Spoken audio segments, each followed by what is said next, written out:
Hello friends, welcome back to Cloud Pedagogy. So in the previous lessons, we have talked a lot about having processes in place and having collaboration between teams and having consistency and efficient releases of our software code. So in this lesson, we are going to talk about Git and even a bit about GitHub. And we will see in the upcoming section that AWS code commit can pretty much operate in place of GitHub. And that's exactly what we are going to do as we progress throughout the course. We are going to use code commit, and code commit works with Git. And with software, we need a central point of control, like sort of a foundation. Now, one of the very important services in the AWS developer tools is code commit. And as you will see, code commit operates on top of Git and GitHub. So before going to code commit, we'll first focus on Git and GitHub. So what is Git? Usually, writing the code is the first thing we think about when doing software development, isn't it?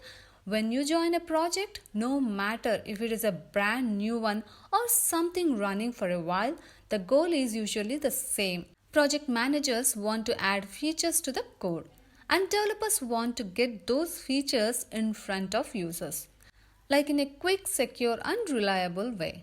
So with this in mind, there are usually 4 frequently asked questions, which are like, where is my code?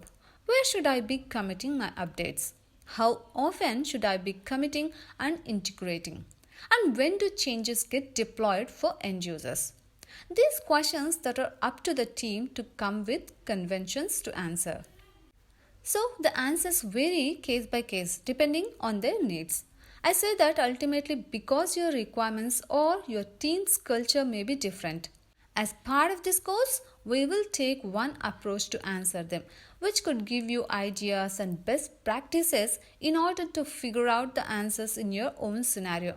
But remember, ultimately it's up to you to answer them according to your needs. So let's talk about Git, and it certainly won't hurt us to just understand the role of GitHub as well. Again, the role will be played in this course by code commit. So when we are talking about Git, we are talking about version control of our software.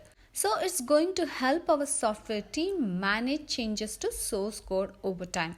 So in our source code, we will have multiple versions of a software file maintained.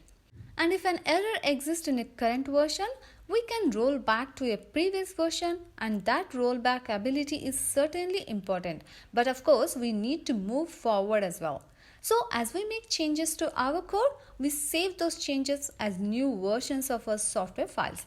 And if you're talking about version control, it won't be long before Git comes into the conversation. Git is the most widely used modern version control system in the world. Git has a distributed architecture, and that means every developer's working copy of the code is also a repository that can contain the full history of all changes. And we will take a look at a diagram here momentarily. Being distributed enables significant performance benefits as well. So remember, every developer can have their own working copy, and the developer can work offline from a main repository because they have the full repository locally. Just think about the implications of that. If for whatever reasons you don't have an internet connection, well, you are not down. You have a local repository on your machine. So Git is our version control software that we are going to use in this course. And our student directory application development team is going to have a Git, and then they are going to have a local repository, their own local repository that can change as they see fit and then merge back into a main repository. So what is GitHub? Well, Git is our version control system. Well, the hub is actually a website, which we will take a look at in just a second. It's a repository where development teams can store their projects. Each project has its own repository and unique URL where it can be accessed. For example, Cloud Pedagogy has a GitHub repository to store files such as templates and Python scripts, maybe bash scripts. So in summary, Git is a revision control system, a tool to manage your source code repository, where GitHub is a hosting service for Git repositories. So Git is the tool and GitHub is the service for projects that use Git. And the way this is utilized is usually GitHub can house your main repository for its software project. Well, let's take a step back. I am at my Cloud Pedagogy GitHub site, and you will notice that there are a list of repositories and basically for courses I have done at Cloud Pedagogy, such as student application and also some for my personal work. And this repository holds all of the code for our student directory application. And this is the simple Flask application repository. And notice a clone or download button. So again, this is GitHub. But anybody using Git who I have permitted can clone or download this repository and start making changes to these files locally. So let's have a look at a diagram which kind of explains this graphically. So again, GitHub can act as the main repository and our development team can have local versions of a repository. We'll just use my site as an example, and if these repositories, if I give team members permission, they can pull down a repository. They can work with it locally, they can commit changes. And when they are done, they can push it back up. Likewise, any of these other team members, again assuming they have permissions, can pull down the main repository, get the latest version, work with it, commit it back to the main repository. And specifically, if we want to make significant changes, we can make a branch. So this is kind of a safe place for development. When you make a branch, that is in a sense your development environment. You branch it off, you make your changes and you're not hurting production because you're branched off. Kind of a safe sandbox here. Now, when you ultimately want to commit this back into your main repository, there certainly should be sufficient testing on this new code, on the new features or maybe bug fix. So again, one main repository and then we can have many local repositories. Now, you might see a problem arising here. What if two team members are working on the same file?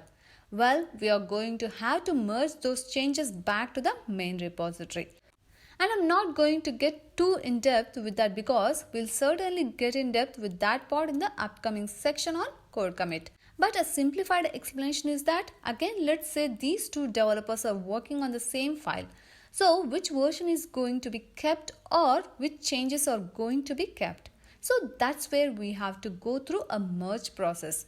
And again, don't worry about that. We will have a full lesson on this merge process in upcoming lessons. So the pull and the push and the merge and branching, those are really the main steps we are talking about working with Git and GitHub. Now there are certainly many more commands. Again, as we'll see moving into the next section, and Git is going to play a large part on this course. Now remember, our main repository is going to be code commit, but it interacts with Git and you can use Git commands. So it's much like we have talked about it. One of the great advantages of code commit is that code commit is fully managed by AWS. So you don't have to worry about such things as server capacity and underlying management of servers. It's fully managed. Think about how RDS databases are fully managed by AWS, like taking away a good bit of the administrative tasks that you would have to perform on servers. So that's a look at Git and GitHub, and that will provide us a foundation for moving into the code commit section. Before that, we need to install Git so that we can process and access files in code commit. I know it looks like a very big thing to step on, but don't worry, as I said, we will take them piece by piece. So that's all for today. Hope to see each other again in next topic. Until then, have fun.